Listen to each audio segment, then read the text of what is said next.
Welcome to the Real Bible Rob podcast. And today is a special day because I have my friend here, Maria Hearing, and she's our special guest for today.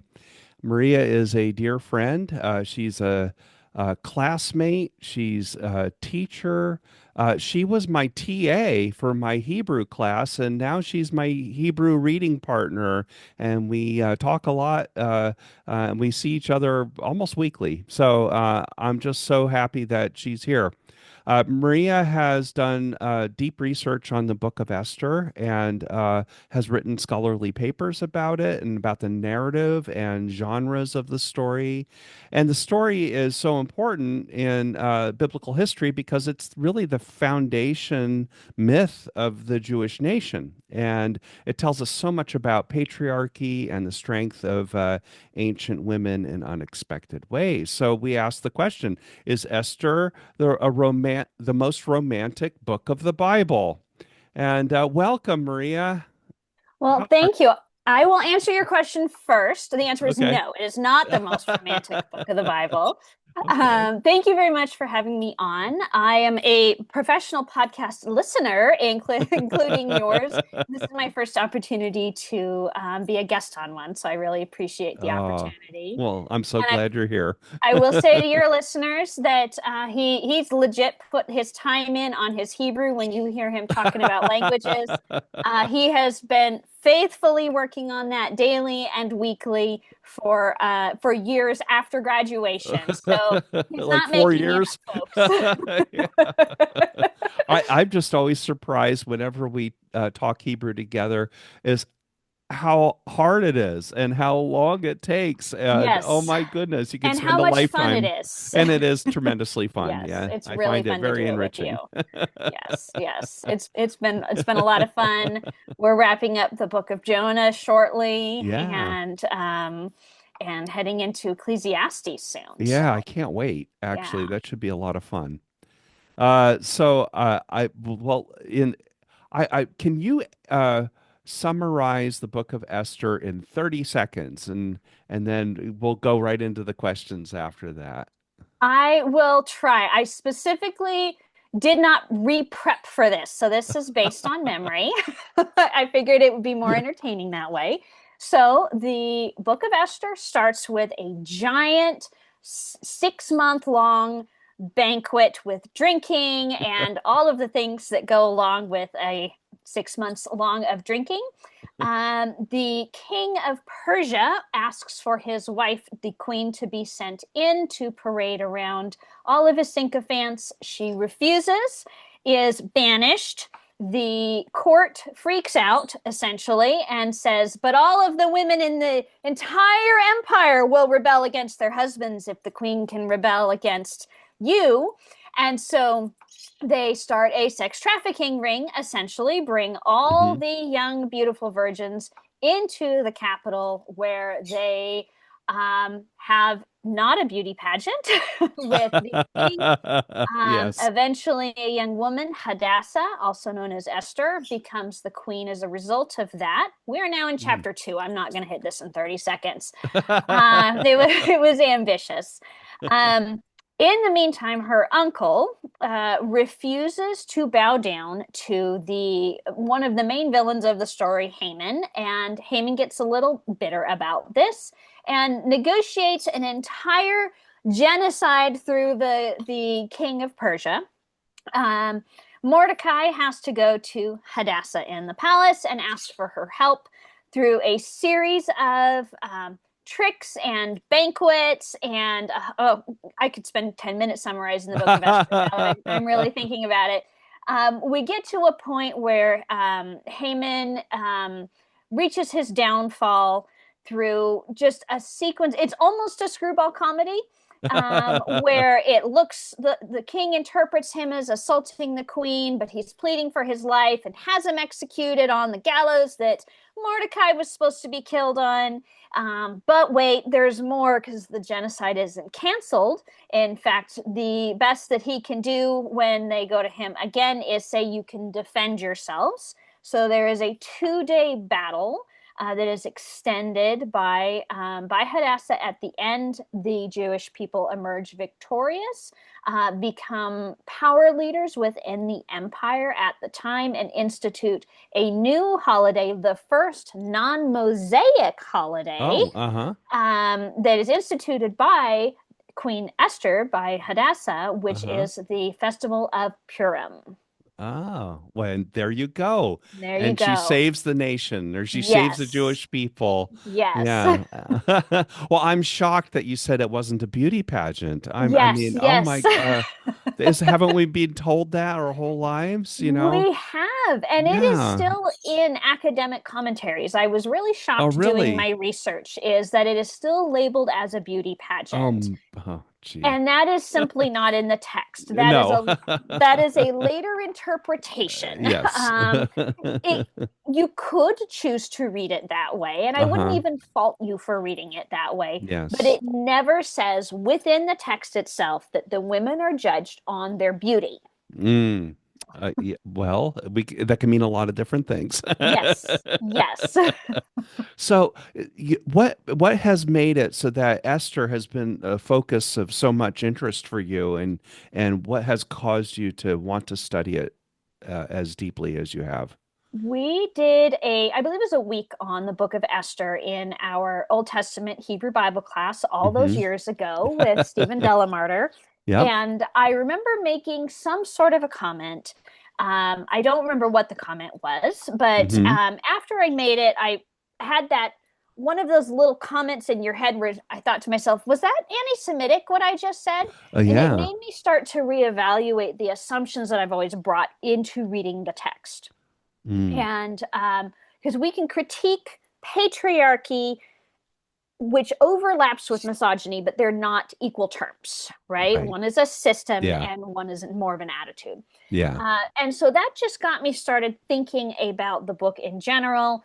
And I decided I wanted to write my master's thesis on it. I've written, Mm-hmm. as you said, some seminar papers. I actually have the ongoing opportunity to work with an Esther scholar whose work Mm-hmm. deeply influenced my research. So if you send thank you emails to people, sometimes they give you lovely Yes. opportunities. Well, and some of your writing has gotten into descriptions of Esther, hasn't it? Or, you know, I have, oh, see, now I'm trying to think. I have not had anything formally published on the Book of Esther okay, yet, but there are some things that are kind of being worked on. I Yes. see. Cool. And so let's get to that sort of the meaty question here is Right. what genre is the Book of Esther, and why does that matter so much? And I realize that this is can go a lot of different directions, but Yes. tell us about that. Let's talk about it. First, I was going to mention up front, I wanted to offer some content warnings here because this is not a light and fluffy book. So, anybody No, who I'm not going to be giving graphic descriptions of sexual violence no, and rape and trafficking. But those are things that do occur in this book. And so, if that is yes, something that is sensitive for you, it will not hurt my feelings if you skip this podcast yeah. episode. Maybe we'll have me on a nicer one. Yeah, I don't mince words too much in the podcast, so Yes, yes, but I want to give a warning on it, especially sure. because this book can be very tender for people. Like it can be very Yeah, prized, and when you find out that something that you have historically read as a beautiful romance has a lot of violence in it, it yeah, can be really difficult. yeah. So, genre is that's a term that is a more contemporary term that we use that describes the type of story that we are reading or hearing or watching.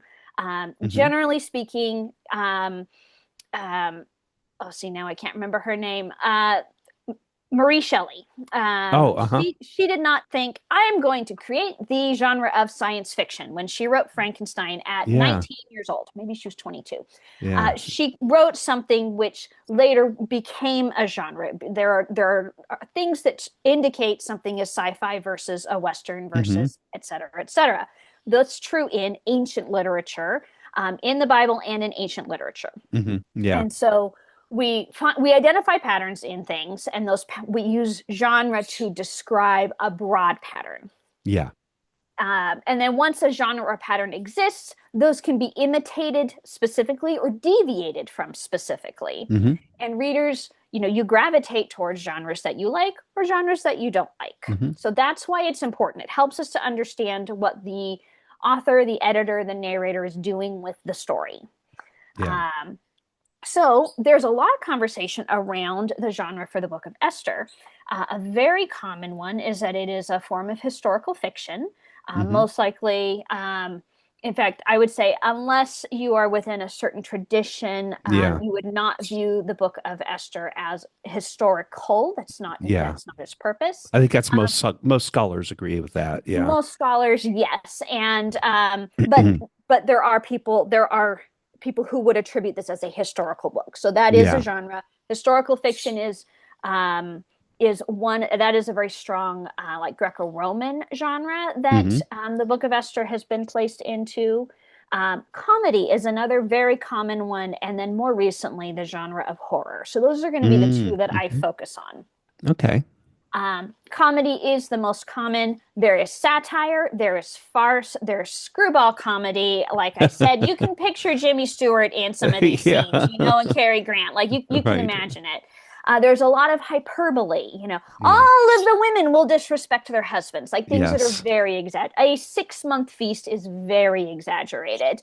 There's so many descriptors in the book that are just super exaggerated as a wink and a nudge to show we're poking fun Yeah. at the excesses of empire, right? um, but and here's the thing, here's why I think that comedy should be we should be a little hesitant with that, is just because something was originally meant to be funny or interpreted as funny does not mean that it is funny, Yeah. or that it should be considered funny, right? And so some parts of the book, absolutely. There's some very like Haman being, Yes. Getting like caught. getting Yeah. caught, like that scene can be very funny, but Yeah. horror has comedic elements as well. But Sure. what I think about as I think a very realistic, well, I'm talking about a cartoon, it's not realistic, but a more accessible. There is an old Mickey Mouse cartoon. I hope Disney's not listening to us here. Um, where Mickey and Minnie are in an airplane and he wants to kiss her and she doesn't want to kiss him, so he literally tries to crash the airplane to scare her so much that she will kiss him. That's really horrible, right? Yes. That's the little boy is pinching you because he Yeah. likes you to Yes. a very extreme Right. degree. This is not funny, right? Right. So it's I think that's a good way of seeing how some of the elements in the Book of Esther may have intended to be funny, but Yeah. mass sexual trafficking rings are not funny, right? Well, do you think our perception of the genre has changed over the centuries or the years? Are we more open to different kinds of interpretations today than we used to be, or what? What do you think? I think so, but generally speaking, a lot of the literature, I hope you can't hear my bird too loudly. She's Nope, nope. okay, okay, good. There has been some pushback around the proposal of horror being the genre Hmm. for the Book of Esther, which I'll chat about here in a minute. So Okay. we're moving in that direction, but there is still some pushback, partially because there's still work to be done in horror studies in the Bible and in general. Hmm. Like some of that pushback is healthy. That's how we have academic conversations. And some of it, I think, is just old guard, not wanting to hear something different. Hmm. It's funny. It was meant to be funny. Therefore, it is funny. Or therefore, we can't apply any other lenses or patterns to Yeah, it. yeah, yeah. Well, I was thinking along these lines is that, the book of the Gospel of John, most Mm-hmm. people realize that that's actually it's a very funny book. There's a lot of Yes. funny things in it. And but historically people have taken it so seriously, Yes. and is that they've missed the humor. And I wonder if Yes. that's part of this as well, is that when people look at it Mm-hmm. more without the theological lens on it, maybe they Yes. can see it And differently. plus, all we have is black and white or red and black and white words, right, on the Yeah. text, whereas these were all oral. and in Right. oral, and not even just oral, it would be visual, so you can show the wink and a nod, Yeah, that right. is not present in to our eyes, to our Correct. Yeah. 21st century Western civilization Yeah. eyes, to see that something is funny. With Um, sanitized translation. Yeah. exactly. Yeah. Well, and I don't remember what it, there's like the oldest written joke on record. I think it is Roman, and it's something about a dog, and it's nonsensical, right? But we know from the context that it's a joke. Yeah, But right. comedy is very, very contextual. Yeah, that's true. Yes. Yeah. Do you have some tips on how we deal with in reading the book to become acquainted with its complexities, various characters, how we should look at them? Yes, I do want to jump back though, because I didn't Oh, quite outline the information about why it should be horror. So if I can, oh, yeah, yeah. if Go I ahead can and do that rewind us first. here. Sure.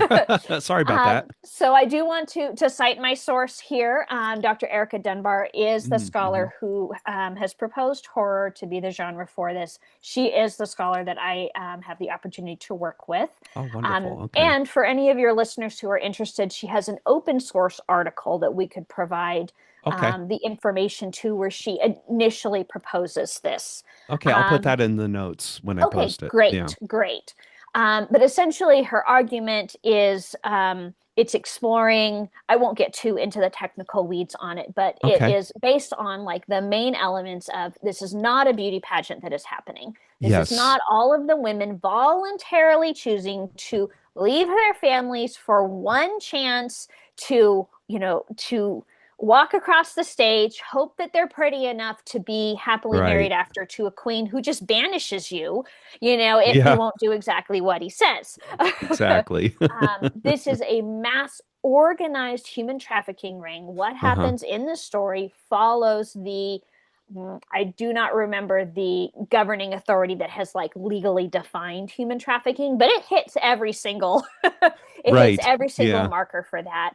And then there is sequential every night one of them is raped by the king. Um, Yep. even if they have agency in this, in what they do, whether they are trying to win this contest or not, it Hmm. is still assault, whether you are trying to win or not. They do not have a choice, right? Exactly. Yeah. So Yeah. those would be, I would say, for me to spend 2 minutes on that component. Yeah. Those are the things that show like this is a horror. Their parents were horrified. These girls were horrified. They were removed. And this isn't just Persian people, and it's not just Jewish girls either. Yeah. This Right. from every province of the entire empire. So these are rich people, Yes. Right. rich girls, poor girls, um, privileged girls, disabled girls. This, if we take the all in this, this is Yeah. every Yep. young, Yep. beautiful virgin in the entire empire. This is hundreds of girls Hmm. forcibly removed. Their identities are erased as they are go through a 6 or 12 month beautification ritual, Right. which Yes. is Because often that's interpreted described. Yes. right as pampering, but is more. I mean, I can't imagine suddenly being forcibly removed across the country and needing Hmm. to um, suddenly walk, talk, smell like, look like exactly Right. what a predator wants me to look like that. I mean, even if I get to use bath salts in that experience, that's not a Exactly. pleasant that's not pleasant, right?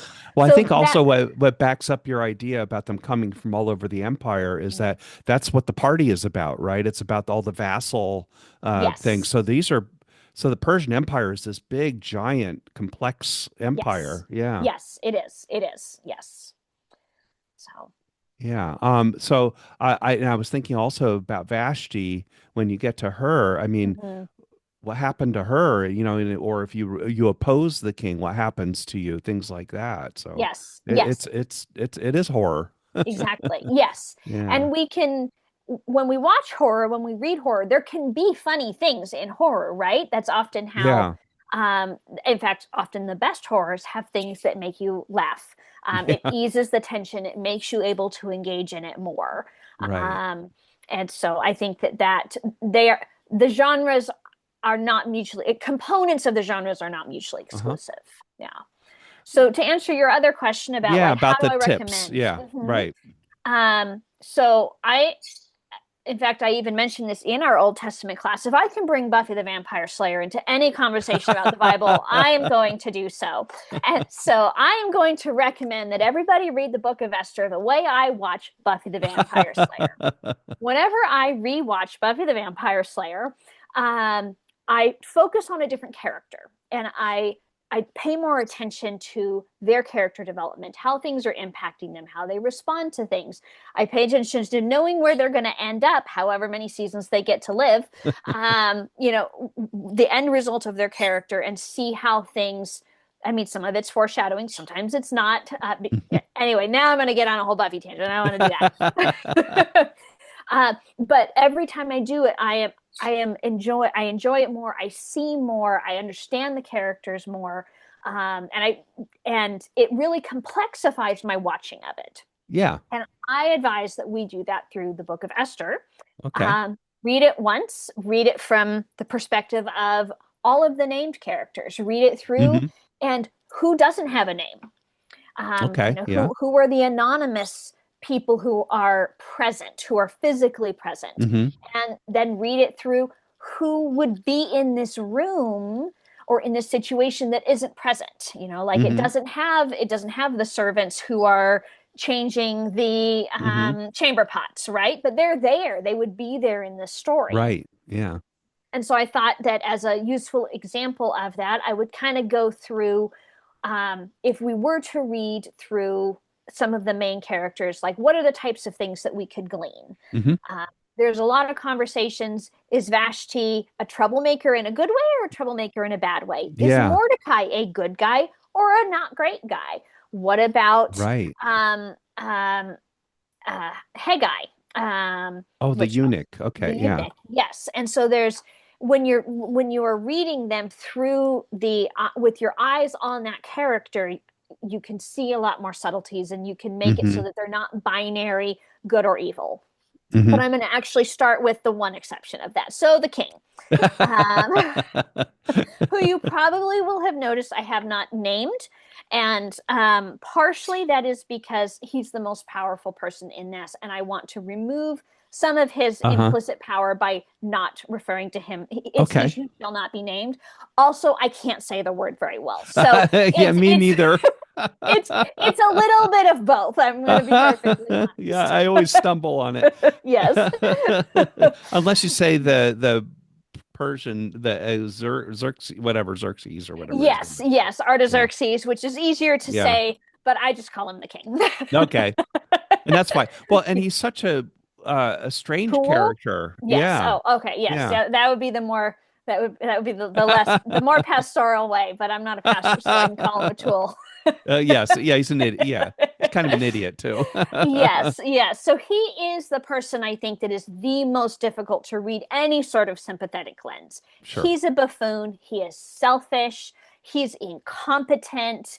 Most of the comedy is just in his complete inability to do anything except serially rape hundreds of women, of Yeah. girls and women. And so, but if you do read it, I would recommend, and again, this is our aberration, pay attention to the king in the story and consider some contemporary US political leaders, and you may gain some insight into Yeah. the king and into some of our political situation. Right. I'll leave that one Unchecked there. power. Yeah. Yes, unchecked power where everyone around you is has to tell you how great you are or you get punished. Yes. Just say. Yeah. So We have few examples of that, so you we can do. choose your favorite one. We do. Yes. We do. Yes.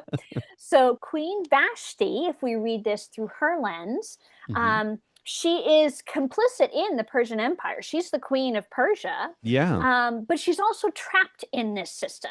She can't do whatever it is that she wants. And sure enough, as soon as she says no to the king, Hmm. she is punished, question mark, with banishment. Was that a punishment or was that a relief? Who can say? But Yes. you can read it either way. If you're paying Hmm. attention to Vashti, you could see this as her escaping. You could see it as a punishment. Did she want to stay? Did she regret Hmm. her choices because she had to leave? So those are the types of things. If you're focusing, she's really just present as a character in the first chapter, but you can kind of see Yeah. her shadow through the rest of it. Also, like her actions directly lead to human trafficking. She Yeah. is not to blame for that, No. but her actions of rebellion did have consequences for other people Hmm. as well. Hmm. The named character of this book, Esther, I will refer to her as Hadassah because that Hmm. is her Jewish name. Okay. Esther is her Persian name. And Oh, so, okay. generally speaking, I refer to the book as Esther and the character as Hadassah Hmm. to give her some of those Jewish roots and to make those more present. In the book is the Hebrew, does it refer to Esther or Hadassah in the book or in It's Hebrew? She is called Esther throughout, but it tells us that her name is Hadassah. Oh, okay. Yes, and that's her Hebrew name. I Yes. see. Um, so she is the primary sympathetic character, of course. Of course, yeah. She's orphaned as a girl, and her relative Mordecai, who's often referred to as an uncle. Hmm. He becomes her ward. Okay. And this can be interpreted, is she being taken care of? Is this a Hmm. positive relationship or is this something different? There are some non um, like Masoretic texts. I don't remember if it's in the Greek or if it's in alternative fragments. I can't remember Okay. the source that indicates that this may have been for grooming for her to marry him eventually, that type of Oh, I deal. see. Okay. So again, it's the So so he's she's offering her as his, or, yeah. there are some traditions which show Okay. that. Yes, yes. And so she's this young girl and is suddenly swept up in this. This is not that a guard was walking down, a soldier's walking down the street, and it's like, "You girl, you're gorgeous. The Uh, king wants you." yeah. It's Yeah. not that. It's she is swept up with every other Yeah. vulnerable girl Right. in the entire empire. So Hmm. she is an individual impacted by mass evil. I mean, I would say Yeah. generally Yeah. we can So call him each impacted region as may well. have had their most beautiful woman that they sent to the king to, or were was recruited for that or Uh, something. the Yeah. text says all beautiful young virgins were Hmm. taken, is what Okay. it says. Hmm.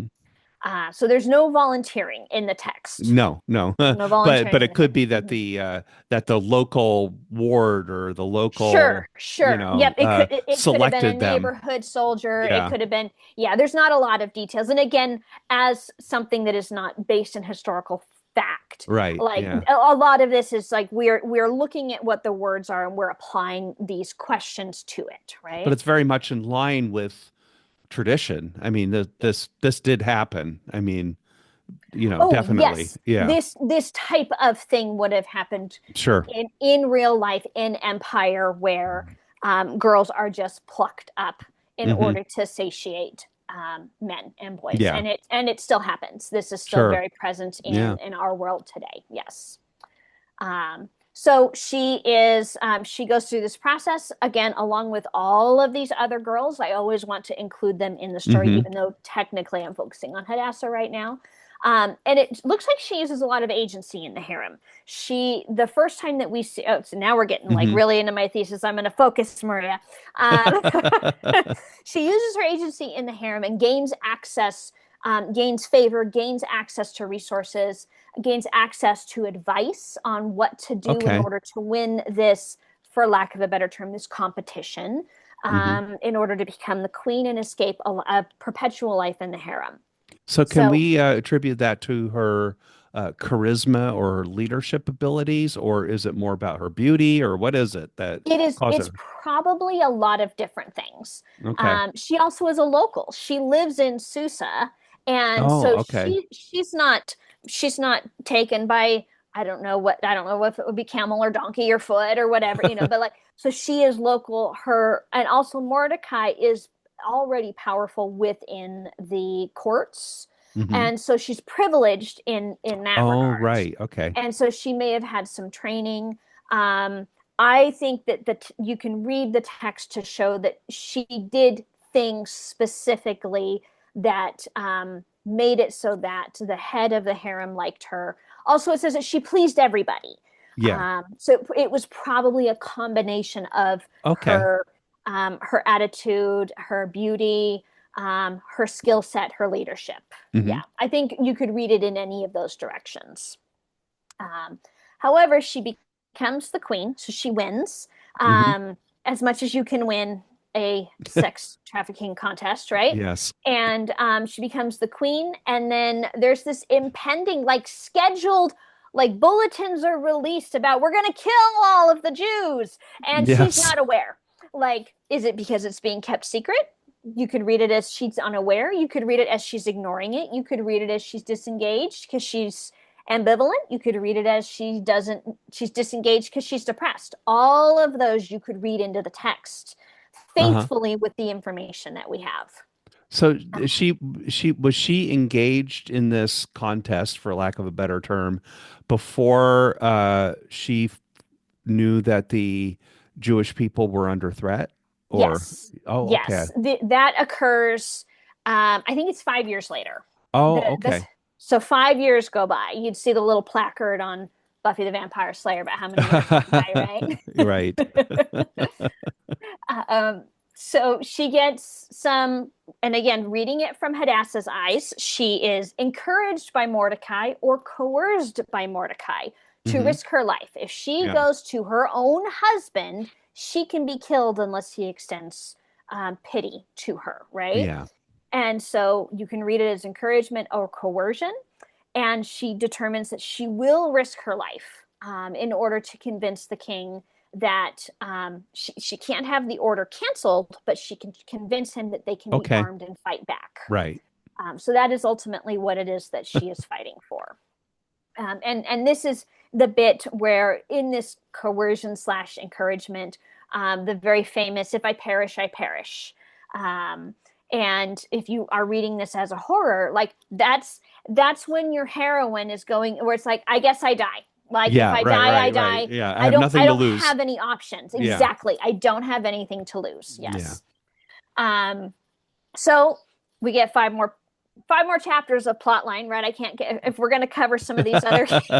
I'll have your podcasters on here for No, I two think hours, right? that's a good summary for the for Okay. Hadassah. I was just yeah, I wonder if you could touch on the other couple of Yes, characters that you're. yes.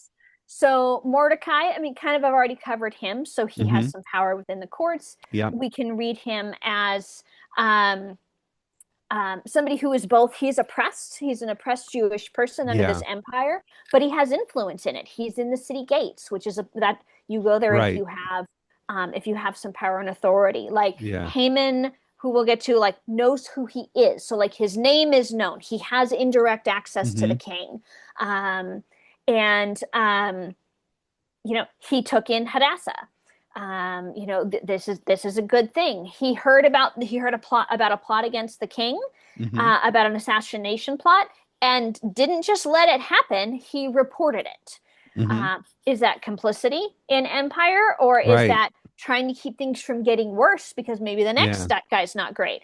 Again, depending on, okay, am I going to read him as sympathetic or not? Like, what Right. would his Right. Are motivations his be? motivations always bad or not? Right, exactly. It could be good in one place and Right. less good in another. And all Hmm. of it is within that context of oppression.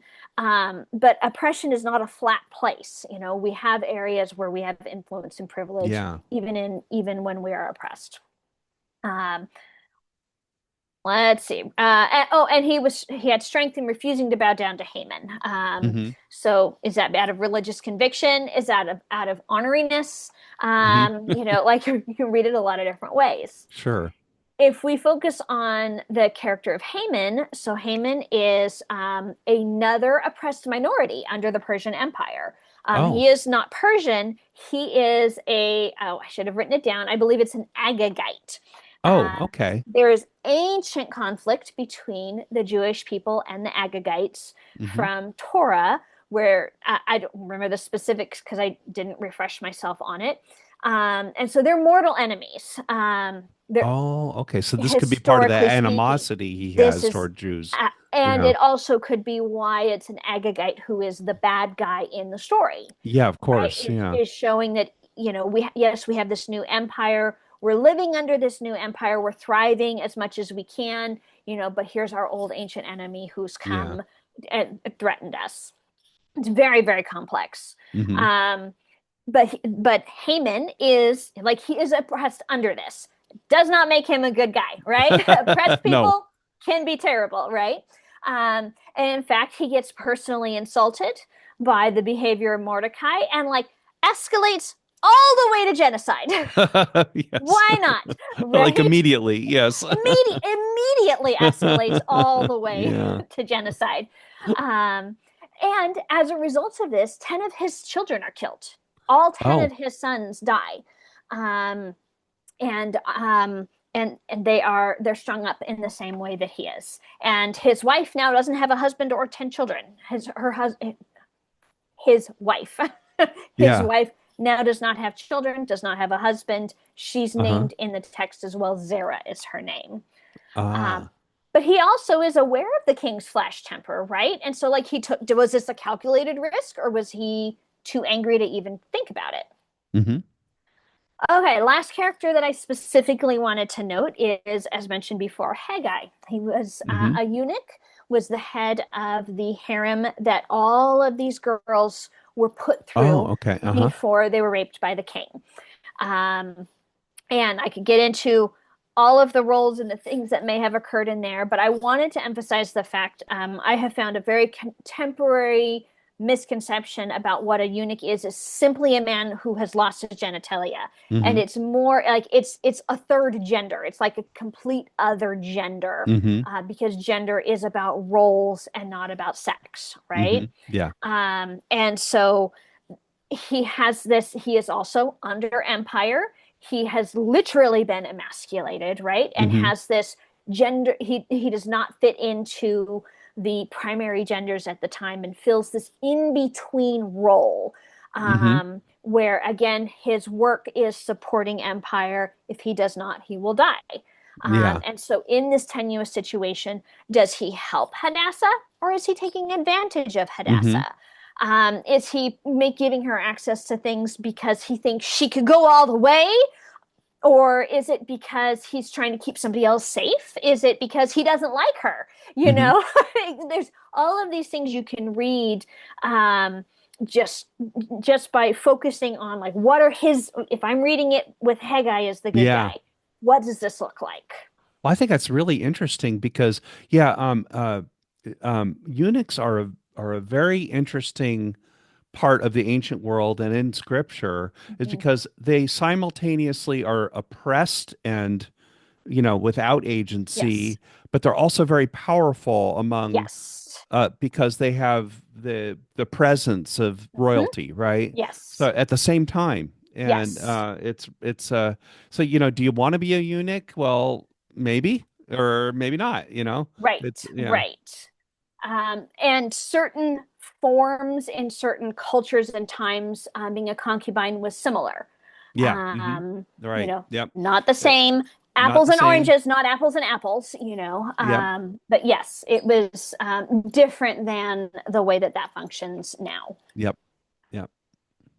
Well, that's fascinating. I think that yeah, these characters are so complex, and we can and I think obviously in different eras they were seen Yes. differently. Certainly in Oh, the yes. era, the purpose of the book was Hmm. probably to consolidate the Jewish nation.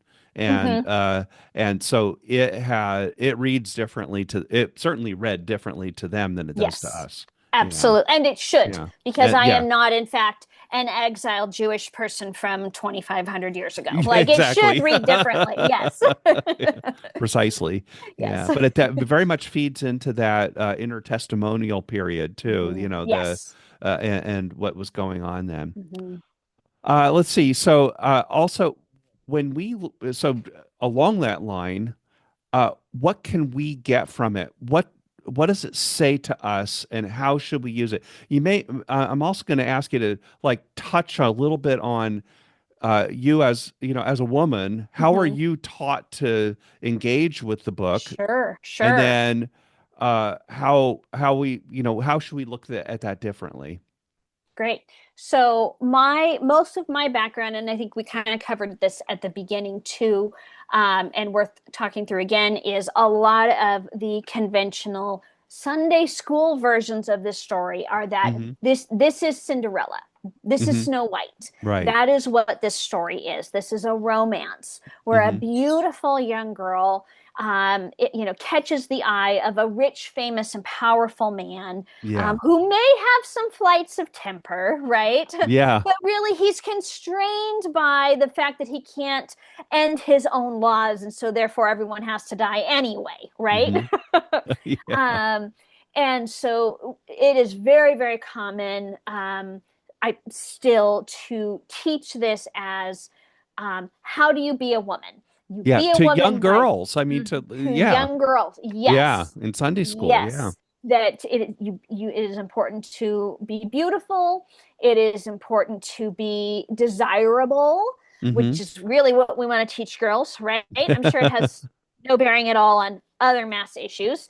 And that in order to succeed, the goal is to be married. Yeah. Um, and even though, generally speaking, now we don't say marry for money, it's not considered a business transaction as it was 100 years ago and almost every other century before that, like It was. Yeah. because we have shifted that recently. Yeah. But it still is kind of present in our stories about Hmm. this presumably handsome, rich, powerful man, Yes. and you two can be swept up into this grand love story. It's So kind that of like is The Little Mermaid even has that yes, storyline. You know that yes, it's yeah, like you said, Disney it just mhm, really plays on that, right? yes, Yeah. exactly, exactly.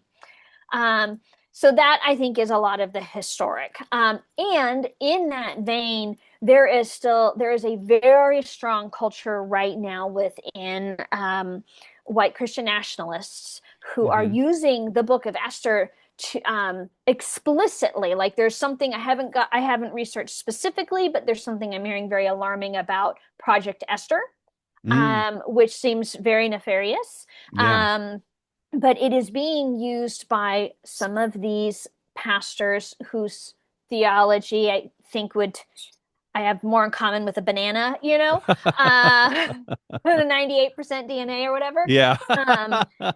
about where it's where Esther is interpreted as someone standing up to political powers, Hmm. which is true within the book of Esther. So it's a very common thing where they take a biblical story and they shift it a little bit in order Right. to promote their white supremacist, white Christian Yes. nationalism. Right. Yeah. Um, They certainly don't and like Queen Vashti, you know. Correct, Yeah. correct. Unless they do, in which case it's like, Vashti, like rejected the evils of, like, yes, so right. it's very, very But they don't easy. see her in a feminist light, that's for sure. Correct, Yeah. correct. That would be a gender role thing where the king Yeah. is pushing her too much. She stopped, yes, yes. Yeah. So that is a very common thing. So I'd say if you're going to be doing some Hmm. research, your listeners, your watchers, um, I would exercise caution on what are Yeah. your resources. Is this coming from that Christian nationalism lens? Yes. In which Yes. case, please be cautious. Yeah, in Uh, fact, I say this pretty often. I've said it on a few podcasts and also in a lot of my short form videos. Is the idea that when you do a Google search on biblical characters, be really mhm, careful because what mhm. gets fed to you first is usually Ligner, Yes. Got Questions, the Gospel Coalition, Mhm, Desiring God, and all mhm. of these are very misogynistic. So. Yes. I haven't done it with Esther, but I'm sure if you were to look up Mm, characters from the Book of Esther on Google, yes. you will get fed Mhm. uh, a white misogynistic, Yes. Christian nationalist way of looking at it. So just be And it can careful. be difficult to tell because it's very easy to look like it is in fact. Look at how we know we love Esther. Be like Yes, Esther, yeah, right. and so it They doesn't cloak look. it. It Yeah, doesn't. Yes, exactly. yeah. Some of that. is nefarious, like intentionally nefarious and deceptive. Uh-huh. And some of that is like, no, 6 years ago, 7, 8, however many years ago Hmm. that class was, like I wasn't specifically nefariously cloaking No. my anti-Semitism that Right. I'm still rooting out, right? But Sure. so it's not necessarily intentional. But it doesn't Yeah. mean it wasn't there. So that's the Yeah. caution. I usually find for biblical characters that Wikipedia is surprisingly good Yes. because, because there's no money in it, right? Whereas the Google Correct. searches, there's literally hundreds of Yes. millions of dollars being spent on these parachurch Yes. organizations. So, Yep. Yep. yeah, Yep. Uh, now good. we're that's another one of my special interests there we're touching on. Yes. The But last thing that I kind of did want to cover again in the like, so how should we read it? So I covered yeah. how generally it has been taught. I've offered caution as to what to be aware of that is still out there right now with some recent trends. So my personal encouragement, and this is based also on my thesis work, is like try reading Hadassah as a white woman. I don't mean that Uh-huh. she was a white woman. I mean that Hmm. in a like, okay, so what if I'm approaching this um, thinking about what would this look like now? Hmm. So Right. Hadassah is oppressed within patriarchy, check, Hmm. right? Yes. And the Persian Empire, check. It's not Hmm. Persian, it's the U.S. Empire. Hmm. I'm a citizen of the U.S. Empire, but I'm Right. still oppressed within it, Yeah. and I am oppressor within Hmm. it. I'm complicit in that. She struggles to save her people, but is complicit in the empire leadership at the same time. Hmm. And like, I'm not the model for this. I'm just using it as my experience as a white woman. Like, Sure. I am complicit in all of In the this. structures of the Mhm, society. exactly. Hmm. Exactly. See how I didn't swear there? Good job, Maria. This is rated G. No. Okay, yes, exactly. She uses the power that she gains of the empire in order to save her people, and in that she is responsible directly for the deaths of thousands of people Hmm. because she had an opportunity to call an end to the violence and asks for it to proceed to a second day. And Oh, there's a uh-huh. variety of ways we can read that. Is that Right. PTSD? Is that in order to Right. like, was there a threat that the text doesn't tell us about? Like, again, we Right. can read it through a lot of different ways.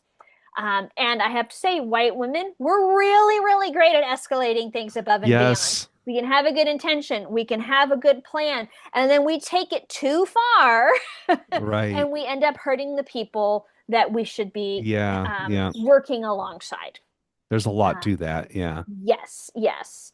White women, we're also victims of patriarchy, and we simultaneously uphold various interlocking oppressive infrastructures. I had to Hmm. read that part because I really liked all of those words together when I wrote the notes. It was nice and Good concise. job. We're all oppressed and oppressor in different facets of our lives. And Hmm. it's up to us to do the work, and not just white women. I'm talking to any of your listeners Sure. here, to remove all of our isms, all of our phobias that are causing harm. Hmm. We aren't all equally oppressed, and some of us have more work to do than others, but the Yeah. work never ends. And I Right. think that the book of Esther, I think that's where it gives us a lot of ongoing value and importance Hmm. for today, for 21st century U.S. Americans in 2025 and beyond. Yes. Amazing. I think this is it's so great. The Book of Esther also is unique in that I think it's the only book that doesn't explicitly mention God, right? They clean Uh, that t- up in the Apocrypha, though. Yeah, Did oh, you know okay. that? That's right. In Yes. the editions.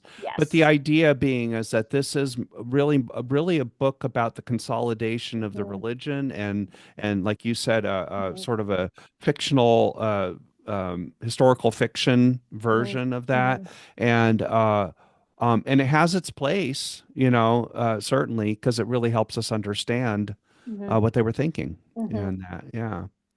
Um, is there anything else that you'd like to share or uh, um, I can keep talking about Esther for another I hour, so you know, I probably shouldn't know. ask me that question. Right, I I have been know. studying I Esther love now you. for I 5 years. So, like, I love your enthusiasm about it, and and the fact that it is such it's a book that's probably a lot more familiar to young women than it is to men. Uh, Yes. Probably because of the way it's been used. And Hmm. well, and like I always say, people say lots of things about the Bible that aren't really there, and this is one of those books where you really see it. So, Yes, yes, it is. Thank you for having me on, Rob. well, I thank you so much for sharing your knowledge in this and giving food for thought.